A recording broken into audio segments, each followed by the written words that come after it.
नमस्कार, inside out के साथ हाजिर हूं मैं राज ठाकुर आपके साथ। इनसाइड आउट में आज बात होगी बांग्लादेश की।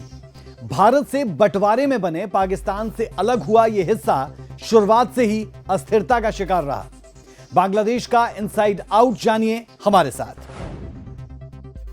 आज जानेंगे हम बांग्लादेश के बारे में, कैसे बना बांग्लादेश, बांग्लादेश बनने में क्या रही भारत की भूमिका, कैसे तत्कालीन प्रधानमंत्री इंदिरा गांधी ने एक फैसले ने युद्ध को नया मोड़ दे दिया, कैसे भारतीय सेना के शौर्य के सामने पाकिस्तानी सेना को हथियार डालने पड़े। बांग्लादेश के शुरुआती राजनीतिक हालात पर भी विस्तार से चर्चा करेंगे। 1971 यह वही साल था जब पाकिस्तान से पूर्वी पाकिस्तान अलग होकर एक नया देश बना जो बांग्लादेश कहलाया। बांग्लादेश को मिली इस आजादी में भारत ने की रोल प्ले किया। 1971 का साल पाकिस्तान के लिए किसी जख्म से कम नहीं था जो उसे भारत ने दिया था। इस जख्म की टीस पाकिस्तान को हमेशा महसूस होती आई है। 16 दिसंबर 1971 यही वो दिन था जब बांग्लादेश एक स्वतंत्र देश के रूप में उभरता हुआ नजर आया। 1971 से पहले बांग्लादेश कहीं नहीं था। दुनिया के नक्शे पर इस मुल्क को जगह देने की शुरुआत हुई थी 3 दिसंबर 1971 से, जब पूर्वी और पश्चिमी पाकिस्तान के बीच युद्ध शुरू हुआ था। बांग्लादेश, आप पार्टीशन तो सबको पता है 1947 का। बंगाल की डिवीजन उससे पहले हो चुकी थी, पर वो ब्रिटिश इंडिया के अंदर ही थी, ईस्ट बंगाल, वेस्ट बंगाल।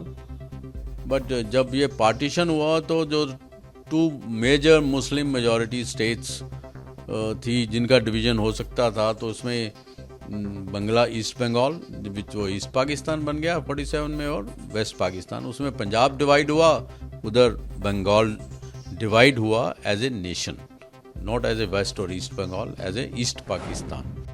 बांग्लादेश के उदय को जानने से पहले शेख मुजीबुर रहमान के बारे में जानना बेहद जरूरी हो जाता है। शेख मुजीबुर रहमान का जन्म 17 मार्च 1920 को हुआ। मुजीबुर रहमान पूर्वी पाकिस्तान के एक क्रांतिकारी राजनेता और कार्यकर्ता थे। वो बांग्लादेश के संस्थापक राष्ट्रपति थे। इसी वजह से उन्हें बंग बंधु के नाम से भी जाना जाता था। बंग बंधु मतलब बंगाल के मित्र। शेख मुजीबुर रहमान आवामी लीग के अध्यक्ष थे, जो बांग्लादेश की मुक्ति के लिए एक महत्वपूर्ण राजनीतिक पार्टी थी। 1971 में पाकिस्तान के खिलाफ स्वतंत्रता संग्राम में उनका सबसे अहम किरदार था। महत्वपूर्ण भूमिका उन्होंने निभाई और बांग्लादेश को स्वतंत्रता दिलाई। लेकिन 4 साल बाद ही, यानी 15 अगस्त 1975 को बांग्लादेश में सैन्य तख्तापलट होता है और उनकी हत्या कर दी जाती है। 1947 में भारत को अंग्रेजों से आजादी मिली तो इसके 2 टुकड़े भी हुए। मोहम्मद अली जिन्ना की मांग के मुताबिक मुस्लिम बाहुल आबादी के लिए अलग राष्ट्र पाकिस्तान बनाया गया। पाकिस्तान के 2 हिस्से थे, एक भारत के पश्चिम में जिसे पश्चिमी पाकिस्तान कहा गया, दूसरा भारत के पूर्वी छोर पर जिसे पूर्वी पाकिस्तान कहा गया। पूर्वी पाकिस्तान की आबादी बांग्ला बोलने वाली थी, तो वहीं पश्चिमी पाकिस्तान की आबादी उर्दू पसंद। देश के शासन प्रशासन पर पश्चिमी पाकिस्तान की ही चलती थी। वहीं के लोग राष्ट्रपति, प्रधानमंत्री से लेकर सेना तक में अहम पदों पर थे। जब उर्दू को राजभाषा घोषित किया गया तो बांग्ला भाषी पूर्वी पाकिस्तान के लोगों में असंतोष और बढ़ गया। बढ़ते असंतोष के बीच पूर्वी पाकिस्तान के नेता शेख मुजीबुर रहमान ने आवामी लीग नाम से पार्टी बनाई थी। बांग्लादेश का बनने का कारण अलग था। असलियत यह है कि कोई मुल्क 2 हिस्से में यूं भी बट के रहना बहुत मुश्किल है, पर इनकी जो संस्कृति थी बिल्कुल अलग थी। बांग्लादेश में संस्कृति बंगाली है, इनकी भाषा बंगाली है, इनकी गाने बंगाली थे। रविंद्रनाथ टैगोर उनके बहुत महान ये थे। मजहब के बेसिस पे जो पार्टीशन हुआ, ये तो अंग्रेज़ों ने हम पर लगाया। हमारी जो संस्कृति थी कि सब कल्चर के लोग साथ साथ रहें, जो हिंदुस्तान में था। धीरे धीरे करके 20 साल में जब इन्होंने थोपना चाहा अपना सब कुछ, और जो इन्होंने ज्यादतियाँ की, ह्यूमन राइट वायलेशंस हुई, जिनका कि बहुत हर जगह उसकी डॉक्यूमेंटेड है। शेख मुजीबुर रहमान पूर्वी पाकिस्तान की स्वतंत्रता के लिए शुरू से ही संघर्षरत थे। आवाम से बात करना, उनके भाषण, इन सब की वजह से वो पाकिस्तान की आंखों की किरकिरी बने हुए थे, या फिर कहें कि उन्हें चुभते बहुत थे। पूर्वी पाकिस्तान में आजादी की आवाज को दबाने और मुजीबुर रहमान और दूसरे बंगाली नेताओं के दमन के लिए उन पर अलगाववादी आंदोलन का केस ठोक दिया जाता है। लेकिन पाकिस्तान को क्या पता था कि उसकी ये चाल उल्टी पड़ जाएगी और शेख मुजीबुर रहमान बांग्लादेश के स्वतंत्र आंदोलन के हीरो बन जाएंगे।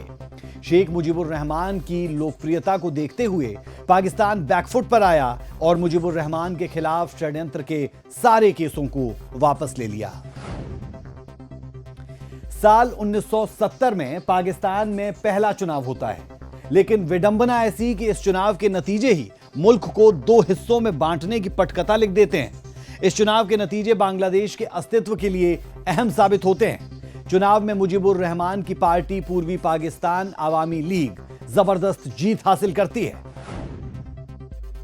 दरअसल पाकिस्तान में 1970 का आम चुनाव अयूब खान के मार्शल लॉ के साए में हुआ। पाकिस्तान में यह मार्शल लॉ 1958 में लगा था। इस चुनाव में कड़ी टक्कर दो प्रमुख पार्टियों में थी। पश्चिमी पाकिस्तान के जुल्फिकार अली भुट्टो की पाकिस्तान पीपल पार्टी और पूर्वी पाकिस्तान में शेख मुजीबुर रहमान की आवामी लीग। पश्चिमी पाकिस्तान में 138 सीटें थी, जबकि पूर्वी पाकिस्तान में 162 सीटें। आवामी लीग ने पूर्व ही नहीं, पश्चिम पाकिस्तान में भी अपने कुछ उम्मीदवारों को खड़ा किया था, जबकि जुल्फिकार अली भुट्टो ने पूर्वी पाकिस्तान को पूरी तरह से दरकिनार कर दिया था और वहां से अपना कोई उम्मीदवार ही खड़ा नहीं किया। लेकिन इस चुनाव के नतीजों से जुल्फिकार और पाकिस्तान के तत्कालीन राष्ट्रपति याया खान भौचक्के रह गए थे। चुनाव में आवामी लीग को प्रचंड बहुमत मिलेगा, शायद दोनों ने यह सोचा नहीं था, लेकिन ऐसा ही हुआ था। चुनावी नतीजों में आवामी लीग 162 सीटों में से 160 पर जीत जाती है। एक तरह से पूरा पूर्वी पाकिस्तान मुजीबुर रहमान की झोली में, जबकि पाकिस्तान पीपल पार्टी ने पंजाब और सिंध में 138 सीटों में चुनाव लड़ा था और 81 सीटों पर ही जीत दर्ज की थी। इतिहास के जानकार बताते हैं कि ये चुनाव एकदम निष्पक्ष थे। मुजीबुर रहमान देश में सबसे बड़े नेता के तौर पर उभरे थे, लेकिन पाकिस्तान के सैन्य शासन को यह कतई रास नहीं आ रहा था। बांग्लादेश को इमीडिएट बनने का जो कारण था वो था कि 1970 में पूरे पाकिस्तान में इलेक्शन हुआ था। उस इलेक्शन में मुजीबुर रहमान की अवामी लीग उसकी मेजॉरिटी थी। बांग्लादेश जो उस टाइम ईस्ट पाकिस्तान जिसको कहते हैं, उसमें तकरीबन उन्होंने सभी सीटें ले ली थी, एक दो छोड़कर, और ओवरऑल उनको मेजॉरिटी थी। और उसके मुताबिक उनको प्राइम मिनिस्टर बनाना था और अवामी लीग को गवर्नमेंट बनानी थी। जो वेस्ट पाकिस्तान के लोग थे उनको मंजूर नहीं था, स्पेशली आर्मी और भुट्टो, और इसकी वजह से उन्होंने ये नहीं माना। और उसके बाद बंगालियों ने एजिटेशन करना शुरू किया और एजिटेशन बहुत ज़्यादा हो गया। जब एजिटेशन बहुत ज़्यादा हो गया तो पाकिस्तानियों ने उनके ऊपर मारधार शुरू करना, उनको गोली से उड़ाना शुरू कर दिया और बड़े क्रूर तरीके से एजिटेशन को क्रश करने की कोशिश की। शेख मुजीबुर रहमान की यह जीत पूर्वी पाकिस्तान की स्वतंत्रता का बिगुल था। पश्चिमी पाकिस्तान के लिए पूर्वी पाकिस्तान कभी बराबर नहीं रहा। पूर्वी पाकिस्तान के लोग पश्चिमी पाकिस्तान के नागरिकों के लिए द्वैम दर्जा रखते थे। आजादी के बाद से ही शासन ने भी इस हिस्से के साथ सौतेला व्यवहार किया था। मुल्क की योजनाओं से यह हिस्सा वंचित रहता था।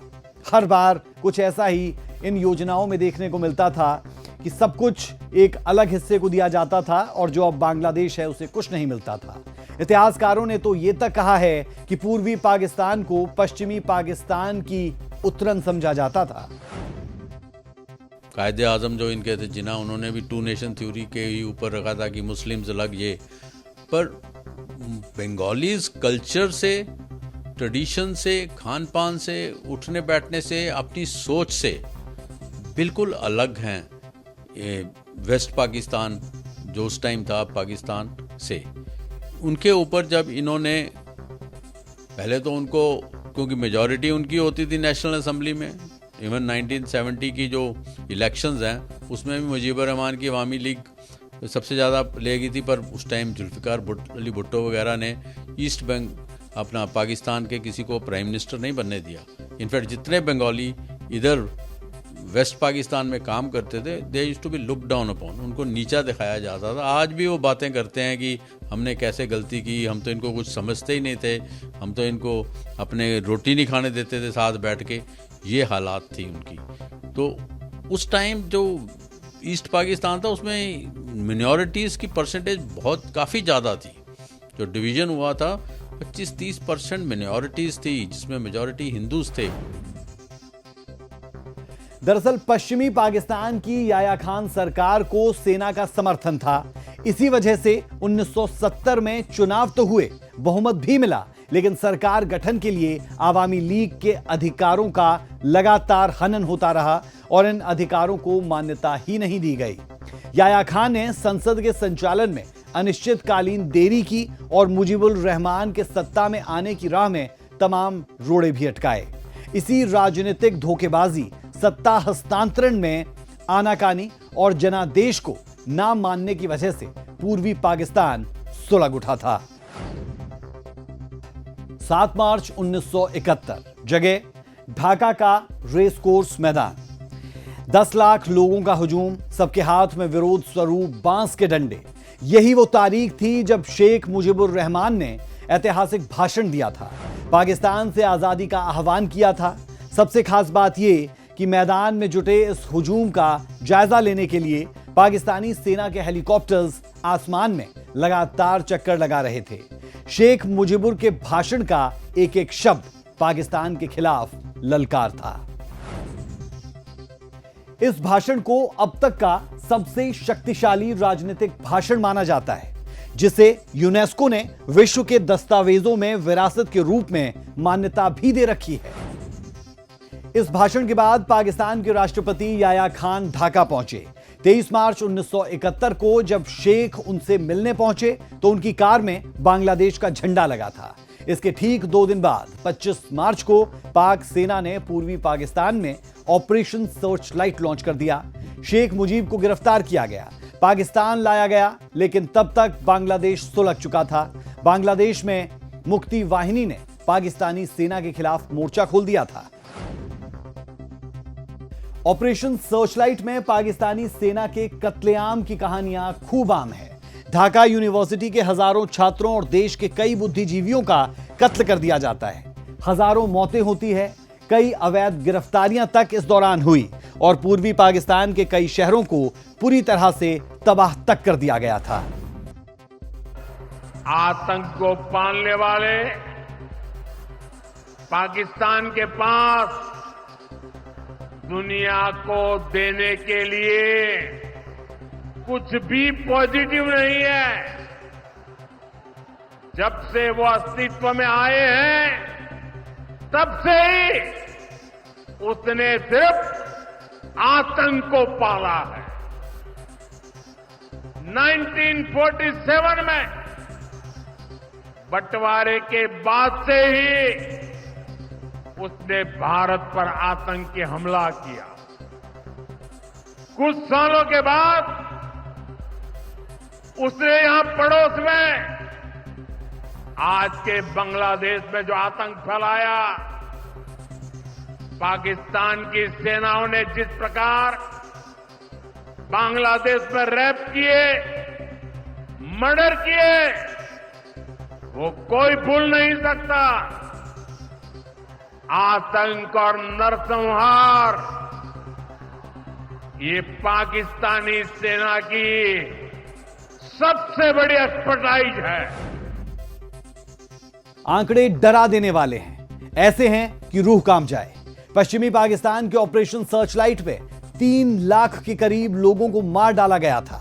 तत्कालीन भारतीय प्रधानमंत्री इंदिरा गांधी ने पाकिस्तानी सेना की इस कार्रवाई को नरसंहार कहा था। बहुत गुस्सा था कि उनकी अवामी लीग को और उनकी मेजॉरिटी को तस्लीम नहीं किया गया था। लोगों ने बहुत एजिटेशन किया, स्पेशली स्टूडेंट्स ने, और उन्होंने मुक्ति वाहिनी को भी शुरू किया। तो उस सब को दबाने के लिए पाकिस्तान की फ़ौज में उस टाइम जनरल टिक्का खान के उनके गवर्नर थे, उन्होंने ये फैसला कि इन सब को ख़त्म किया जाए। और इसीलिए उन्होंने इस ऑपरेशन सर्च लाइट के नाम पर लोगों को ढूंढ ढूंढ कर मारा। शुरू किया ढाका यूनिवर्सिटी स्टूडेंट से, उसके बाद प्रोफेसर से, जितने भी उनको इंटेलेक्चुअल मिलते थे। स्पेशली हिंदुओं को उन्होंने मारा, क्योंकि उनका था कि हिंदू इनको भड़का रहे हैं। ये एक वर्ल्ड को उन्होंने नैरेटिव बना दिया कि बंगाली तो ठीक हैं, ये तो हिंदुओं की कॉन्स्पिरेसी है। 26 मार्च 1971 को शेख मुजीबुर ने टेलीग्राम और रेडियो ट्रांसमिशन के जरिए बांग्लादेश में आजादी का ऐलान कर दिया था। इस संदेश में शेख मुजीबुर रहमान ने कहा था, यह शायद मेरा आखिरी संदेश हो सकता है, लेकिन आज से बांग्लादेश स्वतंत्र है। मैं बांग्लादेश के लोगों का आह्वान करता हूं कि आप जहां कहीं भी हैं, सेना के कब्जे का प्रतिरोध करें। जब तक बांग्लादेश की जमीन से एक एक पाकिस्तानी सैनिक को खदेड़ नहीं दिया जाता, तब तक आपको जंग जारी रखनी है। पाकिस्तानी सेना पूर्वी पाकिस्तान का काल बन चुकी थी। गिरफ्तारियां और टॉर्चर से बचाने के लिए बड़ी संख्या में आवामी लीग के नेता भागकर भारत आ गए थे। आम जनता भी भारत पहुंचने लगी थी, जिसकी वजह से भारत में शरणार्थी संकट बढ़ने लगा था। एक साल से भी कम समय के अंदर बांग्लादेश से करीब 1 करोड़ शरणार्थियों ने भागकर भारत के पश्चिमी बंगाल में शरण ली थी। इस वजह से भी भारत और पाकिस्तान के खिलाफ कार्रवाई करने का दबाव भारत पर बढ़ रहा था। मार्च 1971 के अंत में भारत सरकार ने मुक्तिवाहिनी की मदद करने का फैसला लिया। मुक्तिवाहिनी पाकिस्तान से बांग्लादेश को आजाद कराने वाली पूर्वी पाकिस्तान की सेना थी। मुक्तिवाहिनी में पूर्वी पाकिस्तान के सैनिक और हजारों नागरिक भी शामिल थे। 31 मार्च 1971 को इंदिरा गांधी ने पहली बार भारतीय संसद में इस मुद्दे को उठाया और पूर्वी बंगाल के लोगों की मदद की बात कही। 29 जुलाई 1971 को भारतीय संसद में सार्वजनिक रूप से पूर्वी बंगाल की मदद का ऐलान कर दिया गया।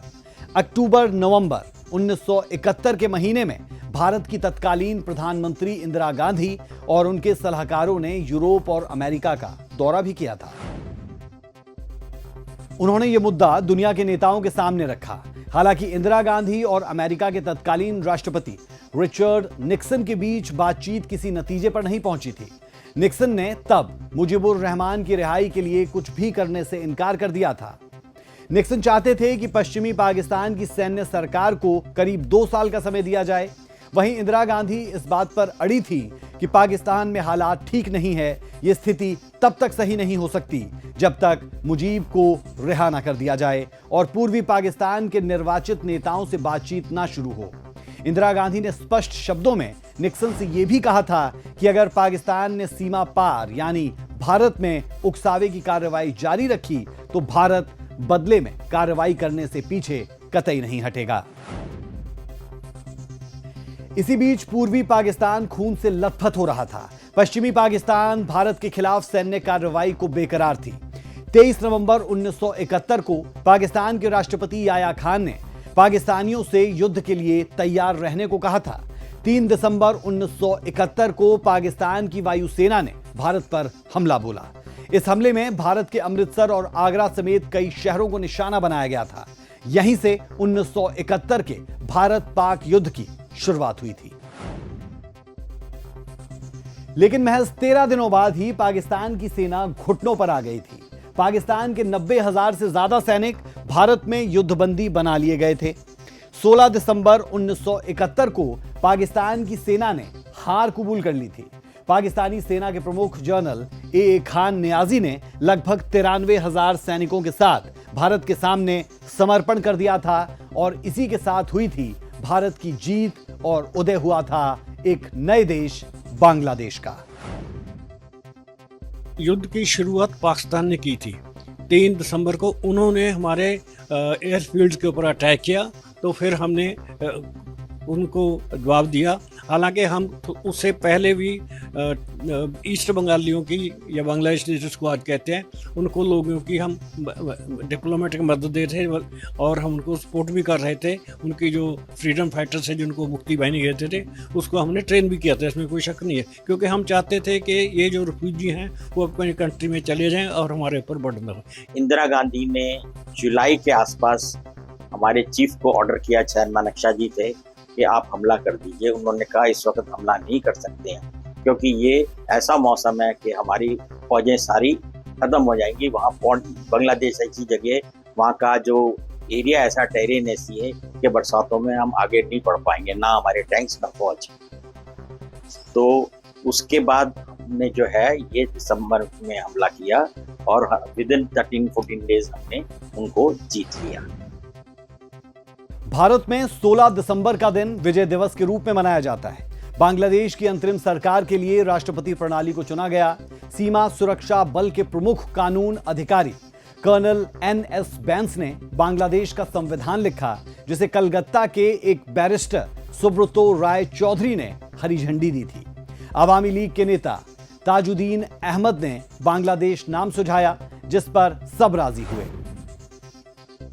17 अप्रैल 1971 को बांग्लादेश की पहली सरकार ने मुजीबनगर में शपथ ली।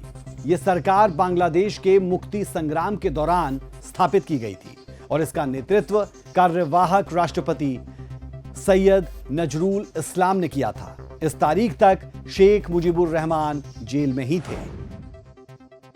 शेख मुजीबुर रहमान 10 जनवरी 1972 को बांग्लादेश लौटे, जब वो पाकिस्तानी जेल से रिहा हुए। शेख मुजीबुर रहमान पाकिस्तान से लंदन के रास्ते दिल्ली आए थे। उन्होंने प्रधानमंत्री इंदिरा गांधी से मुलाकात की। इस दौरान इंदिरा गांधी के साथ ही राष्ट्रपति VV गिरी, केंद्रीय मंत्री, सेना के तीनों अंगों के प्रमुख और पश्चिम बंगाल के मुख्यमंत्री सिद्धार्थन शंकर राय दिल्ली के हवाई अड्डे पर मौजूद थे। मुजीब ने सेना के कैंटोनमेंट मैदान पर जनसभा में बांग्लादेश के स्वाधीनता संग्राम में मदद करने के लिए भारत की जनता को धन्यवाद दिया था। दिल्ली में 2 घंटे रुकने के बाद जब शेख ढाका पहुंचे तो 10 लाख लोग उनके स्वागत में ढाका हवाई अड्डे पर मौजूद थे। यह युद्ध भारत के लिए ऐतिहासिक युद्ध माना जाता है।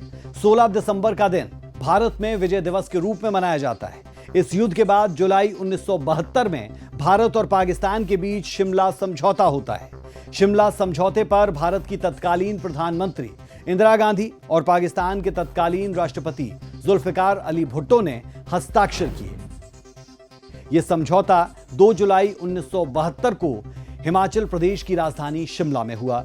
इस समझौते का मुख्य उद्देश्य 1971 के युद्ध के बाद दोनों देशों के बीच शांति और स्थिरता लाना था और एक दूसरे की संप्रभुता और क्षेत्रीय अखंडता का सम्मान करना था।